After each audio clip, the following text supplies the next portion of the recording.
Hello students. तो आज का जो टॉपिक हम डिस्कस करने वाले हैं वो है 10% लॉ ऑफ एनर्जी फ्लो। अब देखिए, हमारा जो इकोसिस्टम है वो चार अलग अलग ट्रॉपिक लेवल्स में डिवाइडेड है, यानी कि ट्रॉपिक लेवल मतलब एनर्जी लेवल, है ना। तो फर्स्ट ट्रॉपिक लेवल में हम लोग का आता है प्रोड्यूसर्स, जिसमें आते हैं ग्रीन प्लांट्स, ठीक है। उसके बाद आता है प्राइमरी कंज्यूमर, फिर आता है सेकेंडरी कंज्यूमर और फिर आता है टर्सरी कंज्यूमर। तो ये चार अलग अलग ट्रॉपिक लेवल यानी कि एनर्जी लेवल होते हैं। अब 10% लॉ ऑफ एनर्जी फ्लो, इससे हमको क्या समझ में आता है? इससे हमको यह समझ में आता है कि मान लीजिए सबसे ज्यादा एनर्जी जो होता है वो किसके पास होता है? ग्रीन प्लांट्स के पास होता है, जिसको हम लोग प्रोड्यूसर्स बोलते हैं। ऐसा क्यों होता है? क्योंकि ग्रीन प्लांट्स जो होते हैं they can prepare their own food, वो अपना खाना खुद बनाते हैं और किसी और पे डिपेंडेंट नहीं होते हैं। इसीलिए सबसे ज्यादा अमाउंट ऑफ एनर्जी जो होता है वो प्रोड्यूसर्स यानी कि ग्रीन प्लांट के पास होता है। ऐसे में जब ग्रीन प्लांट्स को कोई प्राइमरी कंज्यूमर कंज्यूम करेगा, जैसे कि मान लीजिए कोई गोट हो गया या कोई डियर हो गया, तो क्या ऐसे में जितना एनर्जी ग्रीन प्लांट के पास है, क्या वो पूरा का पूरा एनर्जी प्राइमरी कंज्यूमर को चला जाता है या नहीं जाता है? तो ऐसे में हमको क्या याद रखना है? नहीं जाता है। मतलब अगर मान लीजिए कि प्रोड्यूसर के पास अगर मान लीजिए 10,000 जूल ऑफ एनर्जी है, किसके पास? प्रोड्यूसर के पास। जूल इज द ऐसा यूनिट ऑफ एनर्जी। अब अगर 10,000 जूल ऑफ एनर्जी है प्रोड्यूसर के पास, तो क्या पूरा का पूरा 10,000 जूल ऑफ एनर्जी कंज्यूमर के पास जाएगा जब कंज्यूमर प्राइमरी कंज्यूमर प्लांट को खाएगा? ऐसा नहीं होता है। तो कितना एनर्जी जाता है?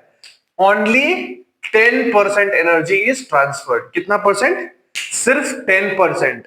तो जितना भी प्रोड्यूसर के पास एनर्जी है उसका सिर्फ 10% energy is passed to the next trophic level. समझ में आया? तो इससे हमको कैसे पता चलेगा कि प्राइमरी कंज्यूमर के पास कितना एनर्जी गया? तो आइए देखते हैं। जैसे मान लीजिए प्रोड्यूसर के पास 10,000 जूल ऑफ एनर्जी था, तो प्राइमरी कंज्यूमर के पास कितना गया? 10% ऑफ कितना? 10,000, यानी कि 10,000 का 10% जाएगा। तो 10,000 10% ऑफ 10,000। अब इसको हम कैलकुलेट करते हैं। 10% के लिए नीचे 100 आएगा, ऑफ का इनटू, और यहां पे 10,000, यहां का 20, यहां का 20 कैंसिल, तो कितना हुआ? 1000 जूल। तो इसका मतलब हुआ कि अगर ग्रीन प्लांट्स यानी कि प्रोड्यूसर के पास अगर 10,000 जूल ऑफ एनर्जी है, तो प्राइमरी कंज्यूमर को कितना जाएगा? 1000 जूल, यानी कि 10%। तो इसके पास कितना गया? 1000 जूल। अब नेक्स्ट लेवल ट्रॉपिक लेवल पे कितना जाएगा? 1000 का 10%, यानी कि 100। और नेक्स्ट टॉपिक लेवल पे कितना जाएगा? 100 का 10%, यानी कि 10 joule.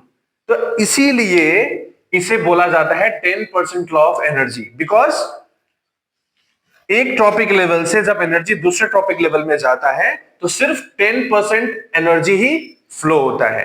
Rest of the energy क्या होता है? रेस्ट ऑफ द एनर्जी में कुछ अमाउंट ऑफ एनर्जी जो है प्रोड्यूसर अपने काम के लिए यूज करते हैं, और जब प्राइमरी कंज्यूमर प्रोड्यूसर को कंज्यूम करता है तो सर्टेन अमाउंट में एनर्जी जो होता है वो एनवायरमेंट में रिलीज हो जाता है, एनवायरमेंट में चला जाता है, राइट। तो ये दो जगह पे एनर्जी यूज होता है। तो बचा हुआ कितना एनर्जी पास ऑन होता है? सिर्फ 10% एनर्जी पास ऑन आउट होता है to the next trophic level. अब कभी कभी क्वेश्चन ऐसा भी पूछा जाता है, मान लीजिए कि क्वेश्चन पूछा जाएगा कि मान लीजिए कि सेकेंडरी कंज्यूमर के पास, ये सेकेंडरी कंज्यूमर के पास अगर मान लीजिए 1000 जूल एनर्जी है, फॉर एग्जांपल, ऐसे ही मान लेते हैं। अब आपको पूछ बोल रहा है कि इसके नीचे वाला जो ट्रॉपिक लेवल है, मान लीजिए प्राइमरी कंज्यूमर, उसके पास कितना एनर्जी है बताइए। अब देखिए, नीचे वाला का अगर ट्रॉपिक लेवल का एनर्जी दिया है तो ऊपर वाला का निकालना इजी है, उसमें ये 10% फॉर्मूला लगा के हम निकाल सकते हैं इजीली, ठीक है। लेकिन अगर आपको ऊपर वाला का ट्रॉपिक लेवल का अगर आपको एनर्जी लेवल दिया है कितना? 1000 जूल, आपको बोला है कि नीचे वाला का निकालिए, तो आपको कुछ नहीं करना है। आपको क्या करना है? जो भी ऊपर वाला का एनर्जी लेवल आपको दिया है उसको just multiply it with 10। So how much will you get? 10,000। अब उसके अगर नीचे वाला का निकालना है तो इसको फिर मल्टीप्लाई करिए 10 से, तो वो हो जाएगा 1 लाख जूल। ये बस एग्जांपल है, ऐसा पॉसिबल है नहीं, बट ये एग्जांपल है ऐसे ही। तो जब भी आपको ऊपर वाला का दिया हो ट्रॉपिक लेवल का एनर्जी लेवल और नीचे वाला का निकालना है, तो जस्ट आपको क्या करना है? Multiply it with 10। और अगर आपको नीचे वाला का ट्रॉपिक लेवल का एनर्जी लेवल दिया है और ऊपर वाला का निकालना है, तो फॉलो दिस 10% लॉ। ऐसे करके आप हर ट्रॉपिक लेवल का एनर्जी निकाल सकते हैं। अब इससे रिलेटेड एक और चीज मैं आपको समझा दूं, वो ये है कि देखिए, जैसे क्या होता है ना, हमारा जो इकोसिस्टम होता है उसमें जो ये ट्रॉपिक लेवल्स होते हैं, ये फर्स्ट ट्रॉपिक लेवल है, ये सेकंड है, ये थर्ड है और ये फोर्थ।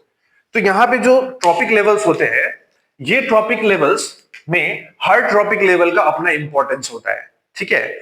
ऐसे में अगर हम इन चारों ट्रॉपिक लेवल्स में से अगर मान लीजिए किसी एक ट्रॉपिक लेवल को अगर हम डिस्टर्ब करते हैं, तो पूरा का पूरा ये इकोसिस्टम कोलैप्स हो जाएगा। किसी एक ट्रॉपिक लेवल को अगर हम डिस्टर्ब करते हैं तो उसकी वजह से बाकी सारा ट्रॉपिक लेवल डिस्टर्ब होगा और पूरा इकोसिस्टम कोलैप्स होगा। समझ में आया? जैसे मान लीजिए यहाँ पे प्राइमरी फर्स्ट जो ट्रॉपिक लेवल है वो किसका होता है? ग्रीन प्लांट्स का।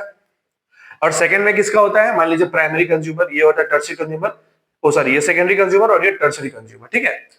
अब मान लीजिए किसी रीजन से हम मान लेते हैं कि यहाँ पे प्लांट्स है, यहाँ पे मान लेते हैं सपोज मान लेते हैं गोट है, यहाँ पे मान लेते हैं लायन है और यहाँ पे मान लेते हैं वल्चर्स वगैरह है, ठीक है।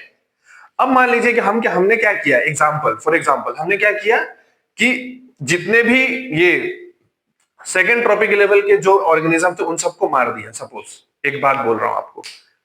तो ऐसे में क्या हुआ, ऐसे में कैसे सारा ट्रॉपिक लेवल डिस्टर्ब होता है वो देखिए आप। तो देखिए, जैसे ही हमने इस ट्रॉपिक लेवल के सारे ऑर्गेनिज्म को, जैसे कि गोट को अगर हम किल कर देते हैं तो क्या होगा, क्या होगा, देखिए ध्यान से सुनिए आप।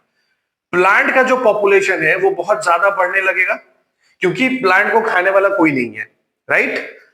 और जो लायन का पॉपुलेशन है वो धीरे धीरे क्या होगा, कम होने लगेगा, क्योंकि लायन किसको खाते थे, गोट को, और गोट को तो हमने मार दिया, तो लायन अब किसको खाएंगे, तो वो बचेंगे नहीं, धीरे धीरे वो मरने लगेंगे, बिकॉज उनका फूड तो है नहीं, और वैसे ही प्लांट को खाने के लिए कोई नहीं है, तो इसका पॉपुलेशन बढ़ते जाएगा। तो क्या हो रहा है, जब हमने गोट को किल नहीं किया था, जब नॉर्मल था ट्रॉपिक लेवल, सब कुछ अच्छा था, तो क्या था, एक बैलेंस था, चारों ट्रॉपिक लेवल में एक बैलेंस था। जैसे ही हमने एक ट्रॉपिक लेवल को डिस्टर्ब किया, अब देख रहे हैं कि एक ट्रॉपिक लेवल का हालत खराब हो चुका है क्योंकि उसका डेथ होते जा रहा है, और एक ट्रॉपिक लेवल का हालत बहुत अच्छा हो गया क्योंकि उसका ग्रोथ ही ग्रोथ हो रहा है, और उसी तरह से ये भी डिस्टर्ब होंगे। तो क्या हो रहा है कि पूरा ट्रॉपिक लेवल अब कोलैप्स हो जाएगा। तो इसीलिए एक इकोसिस्टम में हर ट्रॉपिक लेवल का इंपॉर्टेंस उतना ही होता है, सबका इंपॉर्टेंस लेवल एकदम एक जैसा होता है। किसी भी ट्रॉपिक लेवल को हम ये नहीं बोल सकते कि ये ट्रॉपिक लेवल कम इंपॉर्टेंट है, वो ट्रॉपिक लेवल ज्यादा इंपॉर्टेंट है। ये एक इंपॉर्टेंट नोट करने वाला बात है। तो इस तरह से आप 10% लॉ, मेरे को लगता है आपको समझ में आ गया होगा, और क्वेश्चन इससे आता है तो आप इस तरह से समझ के बना सकते हैं।